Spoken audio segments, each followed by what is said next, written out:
එක දෙයක් කියන්න ඕනේ. මට ඒක ගැන ගොඩක් සන්තෝෂයි. කටුකුරුන්දේ වගේ මට නම කියලා ගහන පොඩි කෙනෙක් හිටියා අවුරුදු මං හිතන්නේ 9ක් හරි 10ක් හරි යාට. අර ගබඩාව තියෙන පැත්තේ හැංගර්ස් පැත්තේ මොකද ප්‍රැක්ටිස් දවසක් ගියාම එයාගේ ගෙදර තියෙන්නේ. හැබැයි එයා පයින් වටෙන් ඇවිල්ලා අපි අර ඉන්න පැත්තේ ඉඳලා මට කතා කරන්නේ. ඒ ළමයා හැමදාම ආවා රේස් වලට එක දවසක් ඇවිල්ලා තිබුණේ නැහැ. පස්සේ මට ටිකක් ඔඩ් වගේ මම හොයලා බැලුවා ඇයි කියලා. ඊට පස්සේ එතකොට කටුකුරුන්දිට CEO කෙනෙක් කිව්වා නෑ ඒගොල්ලෝගේ ගෙදර ගෙනි ගත්තා.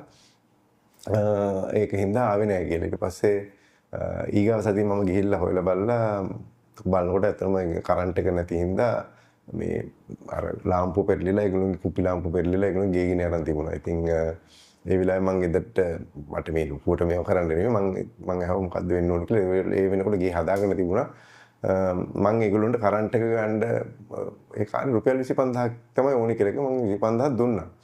දීලා මේ දැන් ළඟදී ඊට පස්සේ කාලයක් මම පදින්න නැතුව හිටපු ඉඳන් දැන් මේ මෑතකදී චිනුකෝ අරන් ගියාම ටිකක් වයස පහේ කෙනෙක් මහත්තයා කියලා අඬ ගැහුවා මට. මම ඊට පස්සේ ගියාම බලනකොට ඒ ළමයාගේ තාත්තා දැන් ඒ ළමයා ඕස්ට්‍රේලියාවේ ඉන්නේ මට ඉඳන් කියනවා හැම වෙලේම මහත්තයා මතක් කරලා මේව කරනවා.